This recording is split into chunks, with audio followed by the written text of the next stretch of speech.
नमस्ते दोस्तों, स्वागत है आपका हमारे YouTube channel Hindi medium biology में। यहाँ हम आपको कक्षा 11वीं और 12वीं के जीव विज्ञान को हिंदी में पढ़ाते हैं और उसके नोट्स भी आपको हिंदी में प्रोवाइड करते हैं। अगर आपको कक्षा 11वीं या 12वीं के जीव विज्ञान को हिंदी में पढ़ना है, उसके नोट्स आपको हिंदी में चाहिए, तो हमारे इस चैनल को आप सब्सक्राइब करो और बेल आइकन को जरूर दबा दो, जिससे कि हम जब भी वीडियो अपलोड करें आपको नोटिफिकेशन सबसे पहले मिल जाए। तो चलिए हम अपनी आज की कक्षा स्टार्ट करते हैं। तो अभी जो है हम कक्षा 11वीं को पढ़ रहे हैं। कक्षा 11वीं में हम अध्याय 2 को पढ़ रहे हैं, जिसमें हमने भाग 3 तक पढ़ लिया है। ठीक है, भाग 3 तक मैंने आपको पढ़ा दिया है। आज हम भाग 4 के बारे में पढ़ेंगे। इससे पहले वाले भाग में हमने जगत मोनेरा के बारे में पढ़ा था।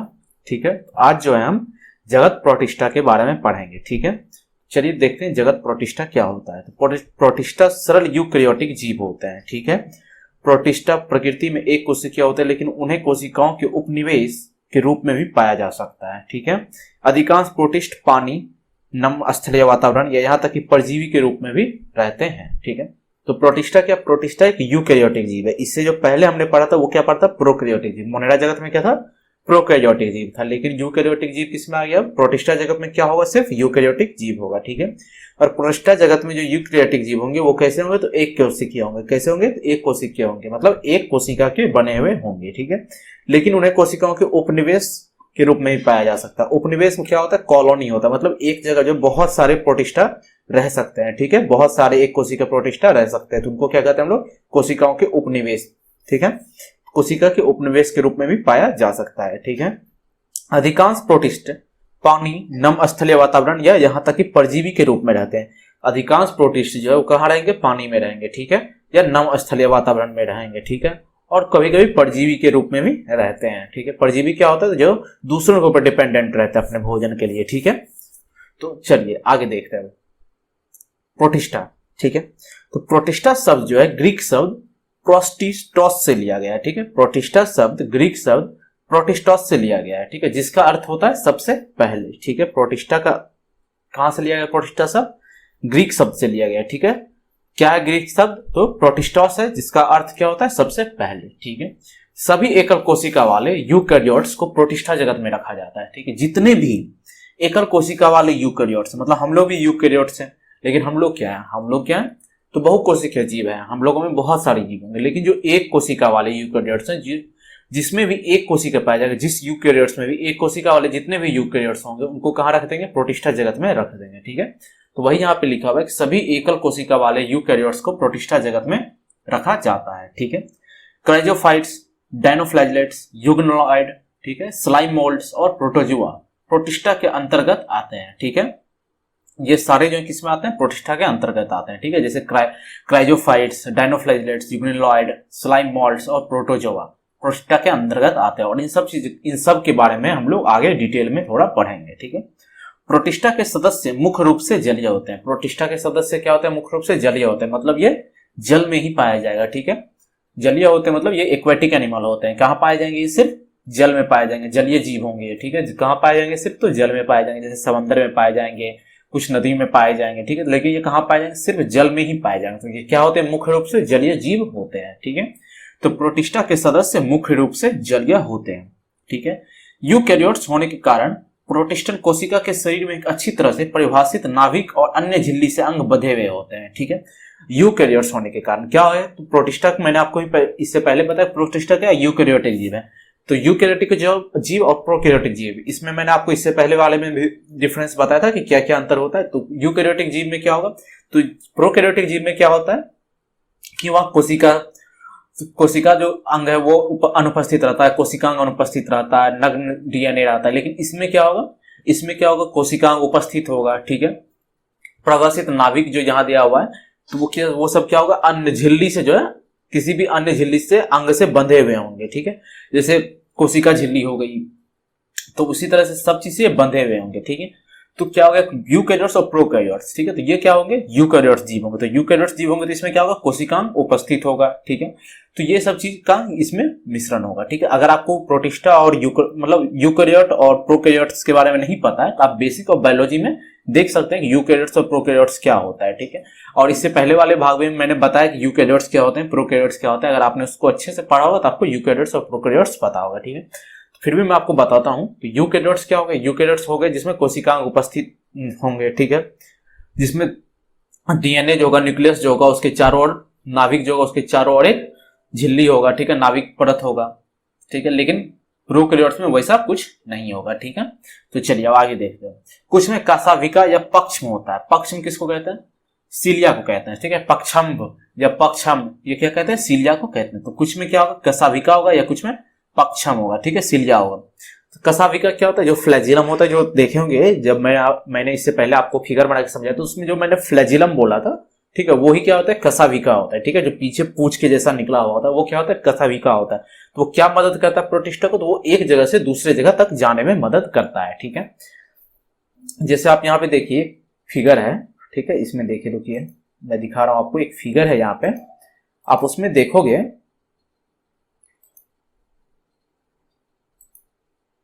ये देखिए, ठीक है, जैसे ये युगलिना का फिगर है, ठीक है। ये युगलिना का जो फिगर है, तो इसमें आप देखिए यहाँ पीछे जो है ये दिख रहा है आपको, पूंछ जैसा निकला हुआ है, यही क्या है? कशाभिका है, ठीक है। ये क्या है? कशाभिका है। और सीलिया क्या होता है? तो जैसे किसी ऑर्गेनिज्म पे, किसी जीव पे ऐसे छोटा छोटा छोटा छोटा निकला हुआ रहता है, उसको क्या कहते हैं? छोटा छोटा जो है बाहर जैसा एक सीलिया टाइप से निकला हुआ रहता है, उसको क्या कहते हैं हम लोग? पक्षम कहते हैं। इससे पहले मैंने आपको बताया था सीलिया क्या होता है, उसको क्या कहते हैं? पक्षम कहते हैं, ठीक है। प्रोटिस्टा कोशिका संलयन और युग्मनज निर्माण की प्रक्रिया द्वारा अलैंगिक और लैंगिक रूप से प्रजनन करते हैं। और प्रोटिस्टा क्या करते हैं? कोशिका संलयन मतलब एक कोशिका से दो कोशिका, दो कोशिका से तीन कोशिका, ऐसे बनाएंगे, ठीक है। मतलब एक कोशिका थे तो एक कोशिका से क्या हो गए? बट के दो कोशिका हो गए। तो इस तरह से भी ये जनन करते हैं, प्रजनन करते हैं, और युग्मनज निर्माण करके भी प्रजनन करते हैं, ठीक है। मैंने आपको युग्मनज निर्माण, कोशिका संलयन इससे पहले वाले अध्याय में अच्छे से बताया था, तो आपको पता होगा कोशिका संलयन और युग्मनज निर्माण के बारे में, ठीक है। तो प्रोटिस्टा जो है कोशिका संलयन और युग्मनज निर्माण की प्रक्रिया द्वारा अलैंगिक और लैंगिक रूप से प्रजनन करता है। मतलब अलैंगिक प्रजनन भी होगा, और कुछ कुछ होंगे, कुछ प्रोटिस्टा जो होंगे उसमें लैंगिक रूप से भी प्रजनन होता है, ठीक है। वे प्रकाश संश्लेषक स्वपोषी है। प्रोटिस्टा क्या है? प्रकाश संश्लेषक स्वपोषी होते हैं। प्रकाश संश्लेषक स्वपोषी कौन होते हैं? तो प्रकाश संश्लेषक स्वपोषी मतलब वे जो खुद का भोजन स्वयं से तैयार कर सकते हैं। मतलब प्रकाश संश्लेषी जितने भी जीव होते हैं, जितने भी जंतु होते हैं, जंतु तो नहीं होंगे, जीव होंगे, ठीक। प्रकाश संश्लेषी जो जीव होते हैं वो क्या करते हैं? प्रकाश संश्लेषी जीव प्रकाश की मदद से खुद का भोजन तैयार कर लेते हैं, ठीक है। और युग्मनज निर्माण, ठीक है, वे प्रकाश संश्लेषक स्वपोषी हैं, ठीक है। कुछ परपोषी भी होते हैं और अन्य प्रोटिस्टा को खाते हैं। कुछ परपोषी होते हैं, परपोषी मतलब कुछ जो है दूसरे के ऊपर डिपेंड रहते हैं, दूसरे प्रोटिस्टा के ऊपर डिपेंड होते हैं, ठीक है, कि जब इनको भूख लगता है तो ये दूसरे प्रोटिस्टा को भी खा लेते हैं, ठीक है। ये प्रोटिस्टा को ही खाएंगे। प्रोटिस्टा जगत में जो भी प्रोटिस्टा होंगे, जो परपोषी प्रोटिस्टा होंगे, वो क्या करेंगे? वैसे प्रोटिस्टा को खाएंगे जो मतलब छोटे मोटे प्रोटिस्टा को खा लेंगे, लेकिन खाएंगे या किसको? प्रोटिस्टा को ही खाएंगे, ठीक है। जैसे देखिए इसमें एक बेहतरीन एग्जाम्पल है युगलिना, ठीक है, जिसको हम लोग युगलिनॉइड बोलते हैं। युगलिना जो है ये क्या करता है कि जब ये मतलब ये जो है प्रकाश संश्लेषी, ये प्रकाश की मदद से भी खाना बनाता है, ठीक है, ये प्रकाश की मदद से भी भोजन बनाता है। ये प्रकाश संश्लेषक स्वपोषी भी है, ठीक है, और परपोषी भी है। जब इसको धूप नहीं मिलता है, जब इसको प्रकाश नहीं मिलता है, तो ये क्या करता है? समंदर के नीचे चले जाता है। लेकिन देखिए समंदर के नीचे जाने का मतलब, जब इसको भोजन बनाना होता है प्रकाश की मौजूदगी में, तो ये क्या कहता है? ऊपर आता है जिससे कि इसको प्रकाश मिले, ठीक है। तो ये वहां पे अपना भोजन तैयार करता है। लेकिन जब इसको प्रकाश नहीं मिलता है तो ये नीचे चले जाता है समंदर में, वहां जो है ये अन्य प्रोटिस्टा को खाता है, ठीक है। वहां जो है ये अन्य प्रोटिस्टा को खाने लगता है, ठीक है। तो ये क्या है? एक बेहतरीन एग्जाम्पल है किसका? तो ये क्या है? स्वपोषी भी है और परपोषी भी है। मतलब ये खुद का भोजन भी बना सकता है और दूसरों के ऊपर को खा भी सकता है। इसमें क्या? दोनों गुण है, ठीक है। ये प्रकाश संश्लेषक स्वपोषी भी है और ये परपोषी भी है। इसको आप याद रखिएगा, कई बार एग्जाम में पूछा जाता है कि कौन सा ऐसा जीव है जो स्वपोषी भी है और परपोषी भी है। तो आप क्या बताइएगा? युगलिना जो है वो स्वपोषी भी है और परपोषी भी है, ठीक है। चलिए अब देखिए आगे बढ़ते हैं। प्रोटोजुआ में कोशिका भित्ति अनुपस्थित होती है। देखिए यहाँ इसको आप सही से देखिएगा, मैंने क्या बोला? प्रोटोजुआ में कोशिका भित्ति अनुपस्थित होती है, सभी में नहीं होती है। जो मैंने यहाँ आपको बताया था क्राइजोफाइट्स, डायनोफ्लाइलेट्स, यूग्लिनॉइड्स, स्लाइम मोल्ड्स और प्रोटोजुआ, मतलब सभी में नहीं होगा। सिर्फ प्रोटोजुआ जो होगा, प्रोटिस्टा जगत में जो प्रोटोजुआ होगा उसमें ही सिर्फ कोशिका भित्ति अनुपस्थित होगी, बाकी सब में कोशिका भित्ति होगी, ठीक है। डायनोफ्लाइलेट्स हो गया, क्राइजोफाइट्स हो गए, ठीक है, इस सब में जो क्या है? कोशिका भित्ति उपस्थित होगी। लेकिन प्रोटोजुआ जो है उसमें जो है कोशिका भित्ति अनुपस्थित होती है, ठीक है। और ये जंतुओं के समान होलोजोइक पोषण, जिससे पार्टिकुलेट भोजन के अंतर्ग्रहण की अनुमति देते हैं। होलोजोइक पोषण मतलब क्या, किसी भी चीज को निगल जाना, ठीक है। तो ये क्या करते हैं, जंतुओं के समान, जैसे हम लोग हैं किसी चीज को खाते हैं तो क्या करते हैं, हम लोग निगल जाते हैं, ठीक।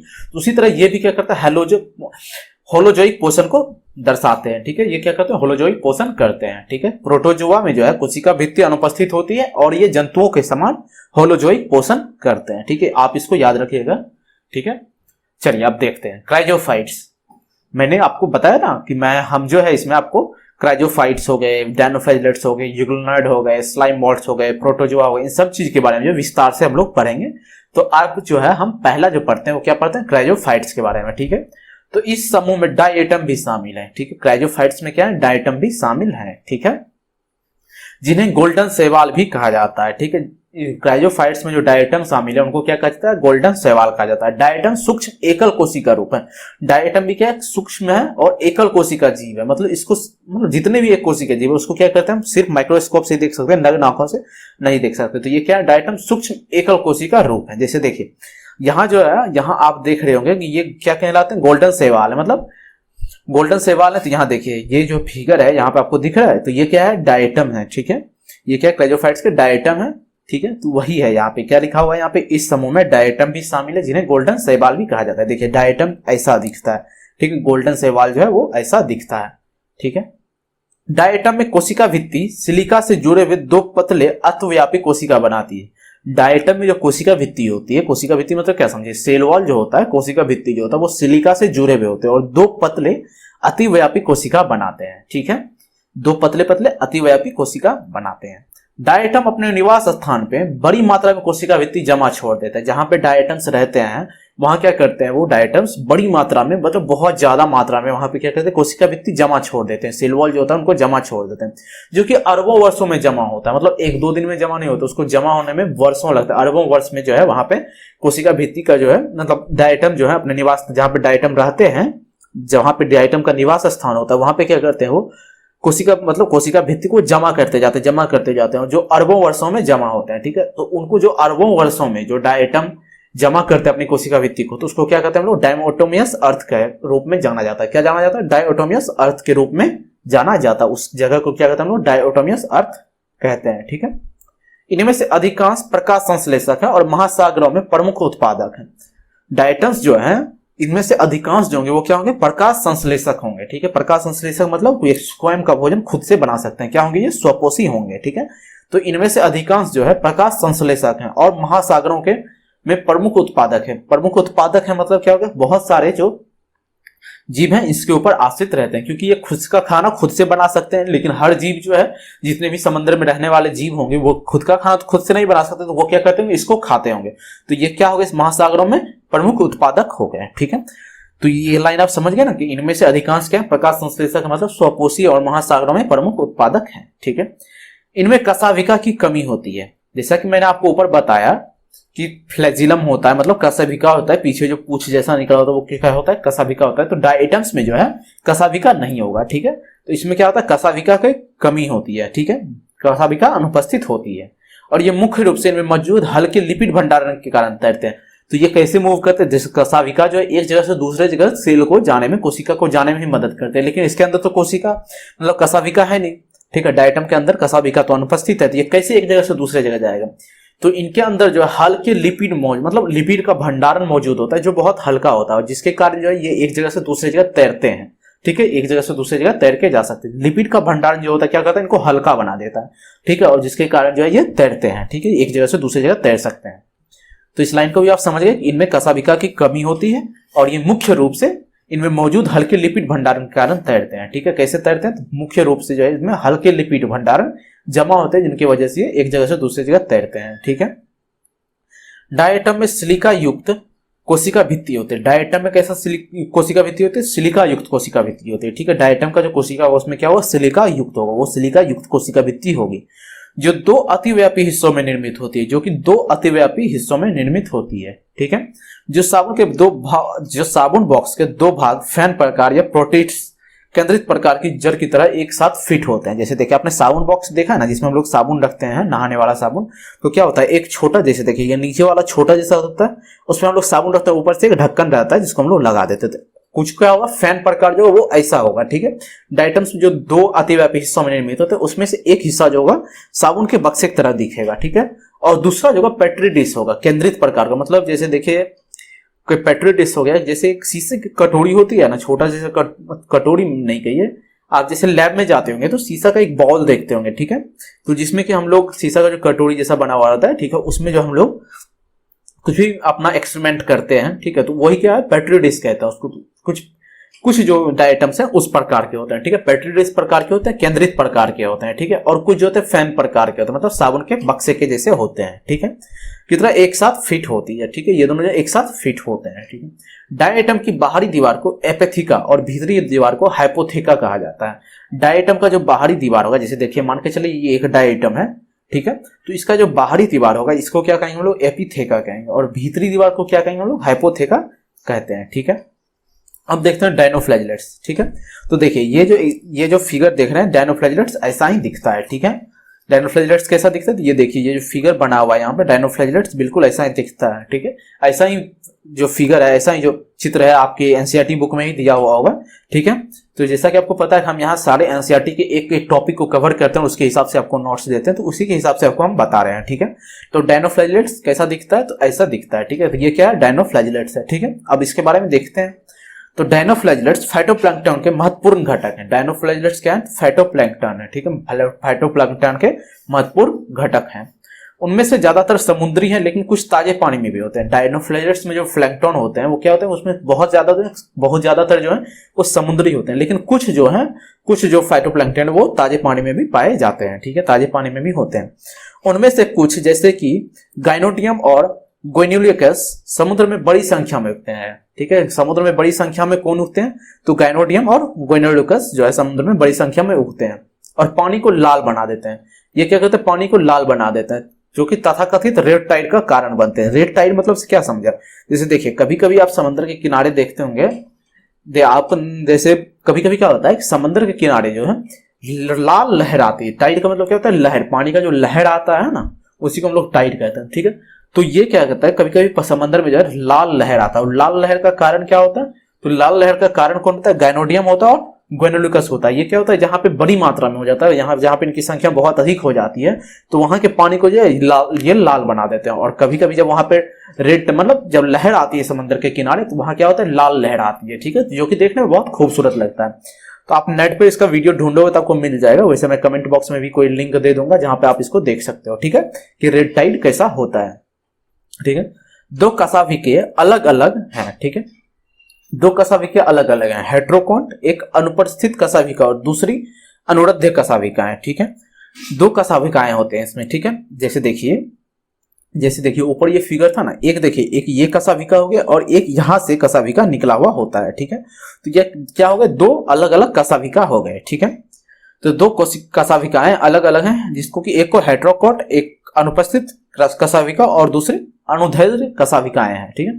दो प्रकार की कशाभिकाएं अलग अलग दिशाओं में धड़कती है, मतलब अलग अलग दिशाओं में जो है मूव करती है, धड़कती है, मूव करती है, ठीक है। एक जगह मतलब घूमती धड़कती है, मतलब जैसे हो गया, जैसे मान के चले ऐसे ऐसे ये हिलते हैं, मतलब एक जगह एक जो है अलग दिशा में हिलेगा और एक अलग दिशा में हिलेगा, ठीक है, जो कि कारण बनता है इसके घूमने का, ठीक है, जो जिसके कारण जो है ये डायनोफ्लैगेलेट्स को घूमने लगते हैं, ठीक है। जब तैरते समय जब ये तैर रहे होते हैं तो इसमें क्या होता है, एक कशाभिका जो है अलग डायरेक्शन में अलग दिशा में क्या होता है, धड़कता, और एक जो है अलग दिशा में धड़कता है, ठीक है। तो जिसके कारण जो ये घूम जाते हैं, घूमने लगते हैं, ठीक है। तो जो क्या घूमने का कारण बनता है, तो दो कशाभिकाएं जो अलग अलग हैं, ठीक है, वही इनके घूमने का कारण बनता है, ठीक है। कुछ डायनोफ्लैगेलेट्स बायोलोमिनस दिखाते हैं, ठीक है, कुछ डायनोफ्लैगेलेट्स बायोलुमिनेंस दिखाते हैं। बायोलुमिनेंस मतलब क्या होता है, मतलब कुछ डायनोफ्लैगेलेट्स जो है वो जलते हैं, ठीक है, उनसे प्रकाश निकलता है, वो क्या होता है, बायोलुमिनेंस होते हैं। ऐसे जीव होते हैं, ऐसे डायनोफ्लैगेलेट्स होते हैं जो बायोलुमिनेंस दिखाते हैं, ठीक है। इसका मतलब ये है कि वे प्रकाश उत्सर्जित करते हैं। इसका मतलब क्या होता है, वे प्रकाश उत्सर्जित करते हैं, ठीक है। जैसे उदाहरण के लिए देख लीजिए नॉक्टिलुका, गोनेलेकस, प्रोटिस्ट्स, पायरोडिनियम, ठीक है, ये सब क्या है, ये बायोलुमिनेंस है। बायोलुमिनेंस मतलब क्या होता है, बायोलुमिनेंस मतलब हो गया कि जो जिसमें जो है प्रकाश उत्सर्जित करते हैं। ऐसे जीव जो प्रकाश उत्सर्जित करते हैं उसको क्या कहते हैं हम लोग, बायोलुमिनेंस कहते हैं। ठीक है, तो कुछ डायनोफ्लैजिलेट्स जो है बायोल्यूमिनेंस दिखाते हैं। इसका मतलब है कि वे प्रकाश उत्सर्जित करते हैं। जैसे उदाहरण के लिए देख लीजिए, नॉक्टिलुका हो गया, गोनेलेक्स हो गए, ठीक है, प्रोटिस्ट्स हो गए, ठीक है, पायरोडिनियम हो गए, तो ये सब क्या है, बायोल्यूमिनेंस दिखाते हैं। ठीक है, जैसे देखिए मैं यहाँ पे एक फिगर दिखा रहा हूँ आपको, ये देखिए, जैसे कभी कभी आप समंदर के किनारे देखेंगे कि कुछ जो है लोग कुछ ऐसे आ जाते हैं, ठीक है, कुछ ऐसे जीव आ जाते हैं जो कि मतलब उनके अंदर से जो प्रकाश निकलता है, क्या करते हैं वो प्रकाश उत्सर्जित करते हैं, जो देखने में बहुत ज्यादा खूबसूरत लगते हैं। उसका भी मैं लिंक आपको नीचे कमेंट बॉक्स में दे दूंगा, आप देख लेना। ठीक है, अलैंगिक जनन कोशिका विभाजन के द्वारा होता है। ठीक है, अलैंगिक जनन क्या होता है, कोशिका विभाजन के द्वारा होता है। ठीक है, वैसे मैं यहाँ पे पिक दे दूंगा बायोल्यूमिनेंस को, देखिए बायोल्यूमिनेंस जो है उसका पिक दे दूंगा। जैसे आपने ये मूवी देखा, चलिए मूवी की बात कर लेते हैं, तो आपने एक विलन मूवी देखा होगा, तो उसमें जो सॉन्ग है एक, उसमें दिखाया जाता है कैसे समुद्र के किनारे जो है कुछ बायोल्यूमिनेंस मतलब कुछ प्रकाश उत्सर्जित करने वाले जीव होते हैं। ठीक है, जिसको आप वहां उस गाने में भी देख सकते हैं, और मैं यहाँ पे आपको फिगर भी डाल दूंगा। ठीक है, चलिए मजाक हो गई। अलैंगिक जनन, अलैंगिक जनन कोशिका विभाजन के द्वारा होता है। ठीक है, कोशिका विभाजन के द्वारा होता है, मतलब डायनोफ्लैजिलेट्स जो है, डायनोफ्लैजिलेट्स में जो है क्या होगा, अलैंगिक जनन होगा। और अलैंगिक जनन कैसा होगा, कोशिका विभाजन के द्वारा होगा। ठीक है, तो डायनोफ्लैजिलेट्स में क्या होगा, कोशिका विभाजन के द्वारा अलैंगिक जनन होगा। ठीक है, तो चलिए यहां तक हम लोग पढ़ लिए। अब अगले क्लास में जो है हम यूरेनॉइड के बारे में पढ़ेंगे। ठीक है, अगले भाग में हम यूरेनॉइड के बारे में पढ़ेंगे। तो आज हम अपनी क्लास को यहीं तक रखते हैं। ठीक है, उम्मीद है कि आपको जो मैंने समझाया वो समझ में आया होगा। ठीक है, अगर आपके मन में कोई सुझाव है या प्रश्न है तो आप उसको कमेंट बॉक्स में लिखें, और हमारे इस वीडियो, अगर आपको ये वीडियो अच्छा लगा तो अपने दोस्तों के साथ भी शेयर करें, और उनको भी मेरे द्वारा दिया गया ये नोट्स दे। ठीक है, चलिए तब तक के लिए बाय, मिलते हैं अगले भाग में। ठीक है, अगर मेरे द्वारा पढ़ाया गया आपको ये क्लास अच्छा लगा, मेरे द्वारा दिया गया आपको नोट्स अच्छा लगा, तो आप हमारे इस चैनल को सब्सक्राइब करें, बेल आइकन को दबाएं। ठीक है, और अपने दोस्तों के साथ शेयर करें। अगर आपका कोई सुझाव है या कोई प्रश्न है तो आप नीचे कमेंट बॉक्स में लिखें, मैं उसका उत्तर देने का प्रयास करूंगा। ठीक है, तब तक के लिए बाय।